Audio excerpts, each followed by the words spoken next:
Welcome to the next episode. Today I have some great news.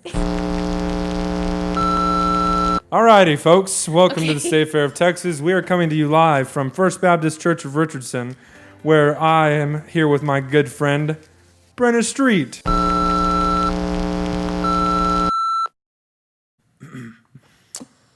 Good morning, everyone. Welcome to First Baptist Church of Richardson. Today, we are talking about the aTypical series.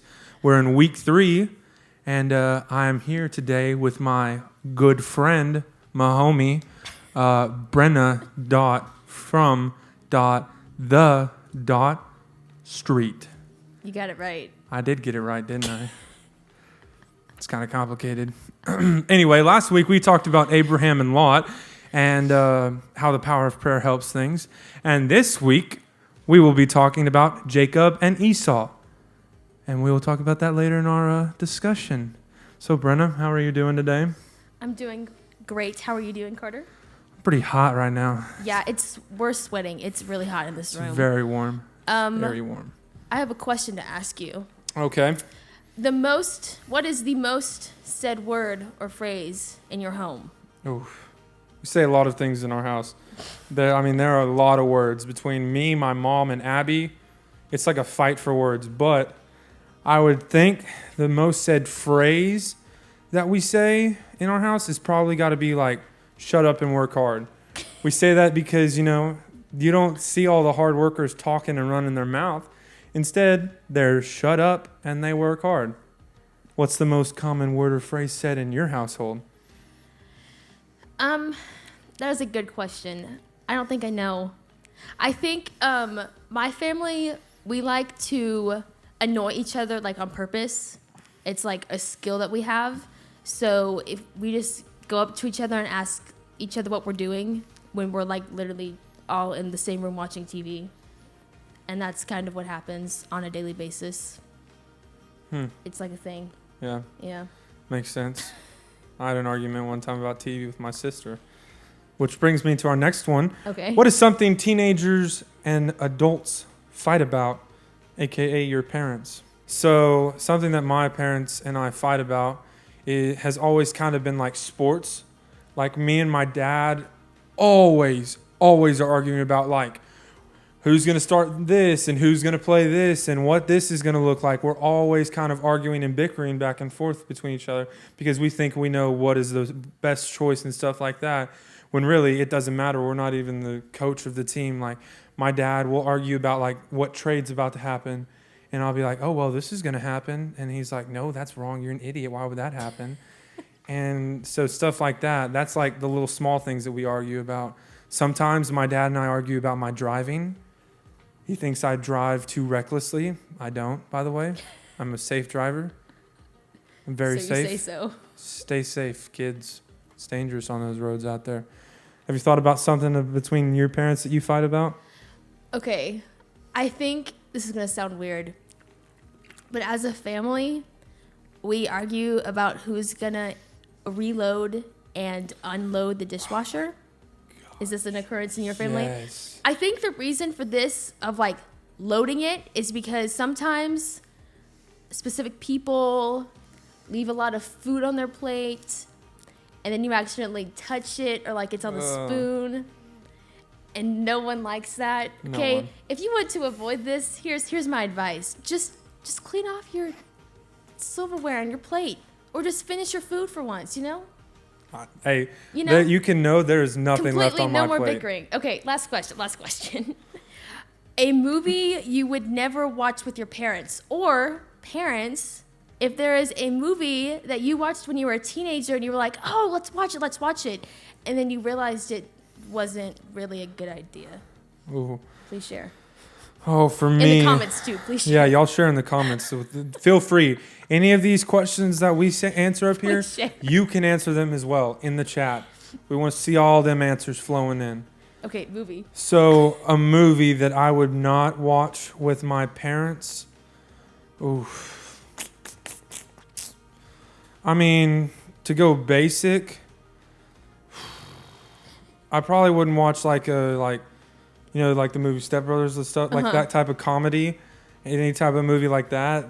because, I don't know what's going to pop up, and I don't want to be like awkward with my parents, like sitting there, like some like joke is said, and I don't want to laugh too hard to where my parents look at me and go, "What are you thinking about there, huh?"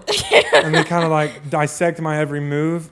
Just like any type of like comedy movie that is maybe borderline, like not okay. I stay away from those with my parents. So like, what's a movie you wouldn't watch with your parents? See, I can't think of any, but I can think of this one time when I was like either in 8th or 9th grade, and my mom thought it was a good idea to watch Grease, but it was not a good idea to do that. So, parents, Hey, warning. Warning. All right, guys, I think that was a good little questionnaire time that we had there. I want to kind of lead us into this next part where I'm going to be telling a funny story. Actually, not a funny story. This is actually a story about a tough conversation that I had with my parents. And it's kind of something that I've gone through recently. If you know me, I play football. And I have actually just signed to go play football at Texas A&M Commerce, which is a really big deal for me because it's one of my goals that I've had since I was a little kid. And so a tough conversation that I recently just had with my parents, it was whenever this whole recruiting process started. At the beginning of this whole recruiting process, my parents and I sat down and we talked about, all right, is this really what I want? Do I really want to play football in college? Because if it is, then I'm going to have to put 100% effort into everything, and there's no turning back. I can't just, once I get the scholarship, I can't just say, oh, wait, no, I changed my mind. I want to go to Baylor. So we had a really deep conversation about, well, is this really what you want? Do you really want this? Because once you decide to go through with this plan, there's no turning back. You can't just say, oh, wait, no, actually, I didn't want this.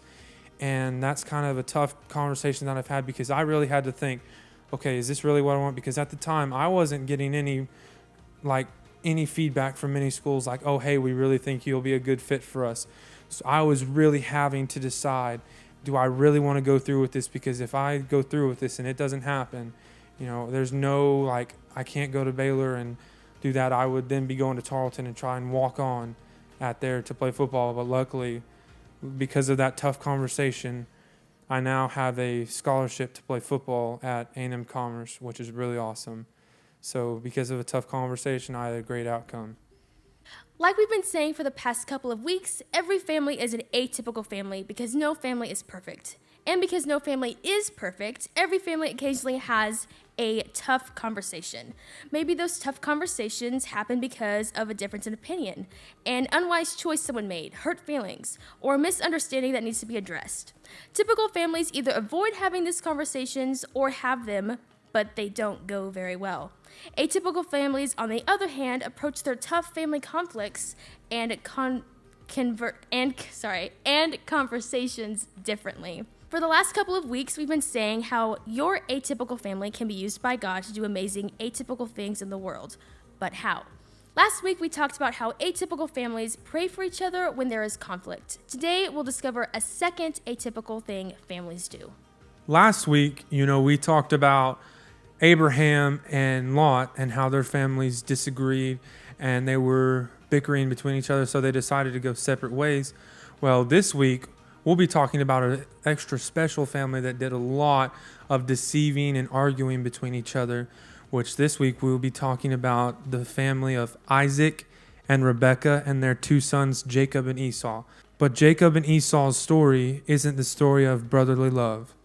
It was an imperfect relationship from the start. So in Genesis 25, 21 through 34, it is about how Isaac and Rebekah were asking for kids, and then Rebekah became pregnant with two boys, two twins, and God came to her and told her that she was carrying two nations, and that when she gave birth, she would be giving birth to two boys, and it just kind of shows about how they'll be brothers and they'll both have an impact in this world. 27, 1 through 45 talks about competition, jealousy, deception, conspiracies, costumes, heartbreak, and soup.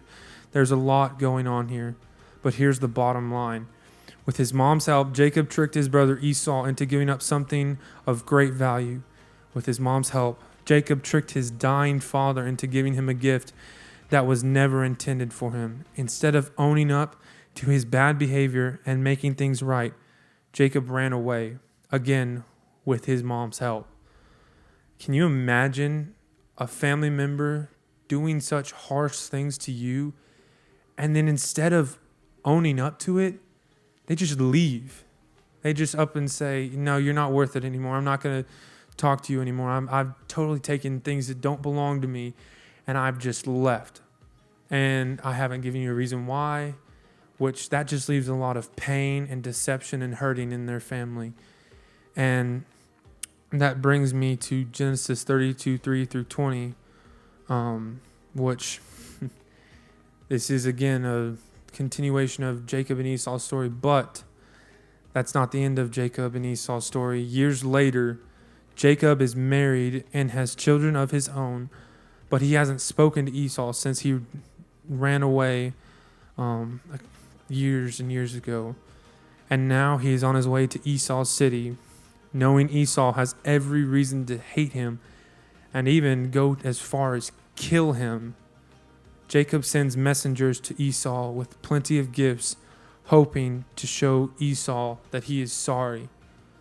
I mean, for me, it would take a lot for me to forgive a family member of such wrongful acts against me, but I know that God calls us all to forgive and forget and move on, and to realize that even though we may be going through a hard time and someone very close to us has hurt us really hard and it's really affected the way we are, I mean, God expects you to forgive and move on, and then still show the same love to each other, a brotherly love that we all deserve. I've had some tough conversations with my family before, but nothing like the conversation Jacob and Esau are about to have.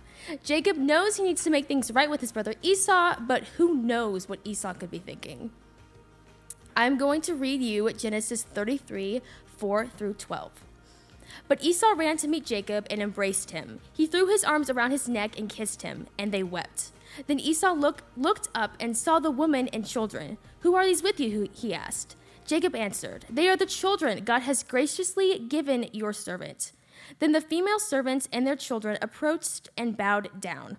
Next, Leah and her children came and bowed down.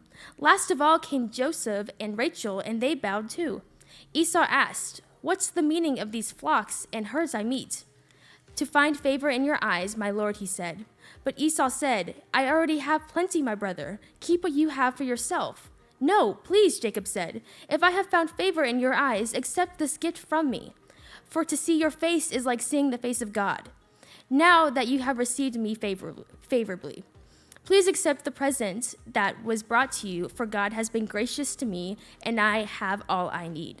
And because Jacob insisted, Esau accepted it. Then Esau said, "Let us be on our way. I'll accompany you." Amazingly, Esau didn't let the years of separation from his brother fill him with hatred and anger. Instead, Esau wanted to have a relationship with Jacob again. It makes sense that Jacob was afraid to meet with Esau. He probably was ashamed to admit the wrong he had done, but was also afraid that Esau might retaliate.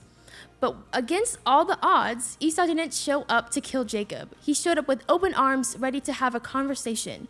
Esau's willingness to have a conversation with Jacob, even after what Jacob did to him, is pretty amazing, and it was absolutely essential to healing their relationship. Many years after Jacob and Esau recollected, Jesus preached a sermon to a group of his followers. Part of that sermon was about having tough conversations. I'm going to read Matthew 18:15-17. It says, "If your brother or sister sins, go and point out their fault just between the two of you. If they listen to you, you have won them over. But if they will not listen, take one or two others along, so that every matter may be established by the testimony of 2 or 3 witnesses. If they still refuse to listen, tell it to the church. Treat them as you would a pagan or a tax collector." Yikes. When we refuse to have tough conversations with each other, it separates us from one another. And when we hang into bitterness and anger, it keeps us from having closer relationships with God too. Throughout this series, we've been saying that if you want God to use your family to do atypical things, sometimes you have to be the first person in your family to do something atypical. That's what Esau did, and that's what Jesus teaches us to do. When you've hurt or been hurt by someone in your family, the typical response is saying angry, avoiding each other, and getting bitter. But Esau chose to do the atypical thing. He met with Jacob and had a tough conversation. This might seem simple, but it's so atypical. Not so atypical families have tough conversations. Just like having tough conversations changed Jacob and Esau's family for better, being willing to have a tough conversation can change your family for the better too. Every family has conflicts they struggle to solve or make right, but atypical families choose to have tough conversations in order to stay in relationships with each other. Having tough conversations makes room for healing, helps us learn to communicate and understand each other's perspectives, and it gives us a chance to create a solution together that benefits everyone. Having a tough conversation with a family member doesn't have to be complicated. It could be as simple as asking, like, hey, can we talk about what happened? It requires you being patient when they share their feelings and perspective. And when they do that, you really have to listen. You have to understand what they're saying, and you have to take it in. And you have to be honest with that person about what you think and feel, even when it's hard. And they may not want to hear it, but that's what a tough conversation is. And then at the end, you need to admit when you're wrong, because admitting when you're wrong is the first step to kind of solving these tough things. And then you also need to value your relationship more than being right, because pride is not worth it. If you do decide to have a tough conversation with your family, it's definitely something that can be scary. Just know that having a tough conversation could begin to change your family's pattern of behavior long term, and I think that that's definitely worth it to have if you think it's necessary. Yeah, for sure. I know I have tough conversations with my dad because neither of us think we're wrong. Mm-hmm. And so we argue, but sometimes it requires you to have another person step in on your tough conversations, like my mom, because between the two of us, me and my dad, we want to be the one that's always right. And like it says, you have to admit when you're wrong, and no one wants to do that. And so, sometimes it requires someone else to, like another family member, to come in on your tough conversation and say, you're wrong, buddy. And no one likes to hear that, but that's what a tough conversation does. It works through things that no one likes to work through. Yeah. With that being said, we are now going to let you guys go into your Sunday schools and have a great conversation about tough conversations, even though tough conversations are not great conversations. Full circle, baby. What? Okay, go forth and conquer. Stay classy. Stay classy, 2020.